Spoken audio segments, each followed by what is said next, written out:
Ako dezert si dnes pripravujeme poširovanú hrušku v červenom víne s perníkovým korení, s takou grilážou z karamelu a vlašských orechov. Je to taký veľmi sezónny jesenný dezert, takže myslím si, že si ho môže pripraviť úplne každý doma, lebo nie je na tom naozaj nič ťažké. Budeme potrebovať v prvom rade tlakový hrniec. Ak ho nemáte, tak vám to bude len dlhšie trvať, stále si to môžete pripraviť, ale tlakový hrniec vám urýchli všetky takéto procesy, ktoré dlho trvajú. Nalejeme si do tlakového hrnca červené víno, to je veľmi dôležité. Poširovanie znamená varenie v nejakej tekutine. Preto znamená poširovaná hruška varená v niečom.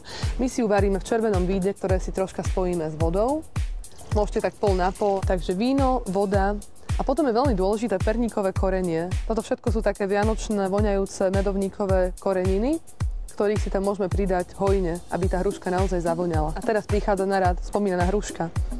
Hrušku sme si takto rozpolili a vydlabali sme si vlastne ten stred a stredom dnu si ju vložíme do tohto vína a zatvoríme. Tlakový hrniec naozaj funguje na takom rýchlom procese.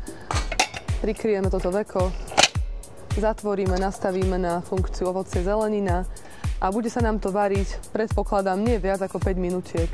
Kým sa nám varí hruška v červenom víne, bude to trvať maximálne 3 až 5 minútiek. Pripravíme si karamel, zomlieme si orechy, ktoré budeme potrebovať na takú karamelovú griláž.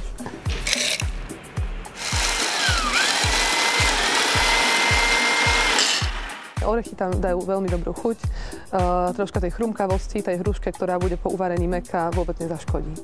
Na panvici si ďalej pripravíme karamel, cukor, najlepšie biely, ten sa najrýchlejšie topí. Ten si roztopíme na karamel, ktorý si potom zjemníme maslom a mletými orechmi. Správny karamel má takúto farbu, že už chytá naozaj ten bronz, tak vtedy je najlepšie panvicu hneď takto odstaviť z ohňa, aby sa ďalej nevaril. Panvica je stále horúca, takže on sa bude ďalej topiť. Teraz do takéhoto karamelu si pridáme maslo, ktoré nám ho vlastne zmäkne.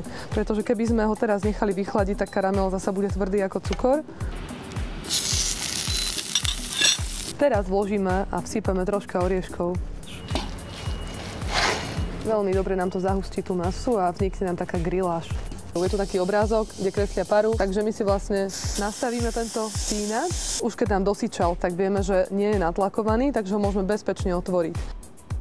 Žiadny strach, nič sa nestane, jednoduchým ťahom ručky otvoríme hrniec. Hrušky máme uvarené, mäkúčke a ako vravím, aj farbu dostali červenú. Hrušky vložíme do nášho karamelu. Hrušky sa tak zalepia do tejto celej zmesi a budú chutiť vynikajúco.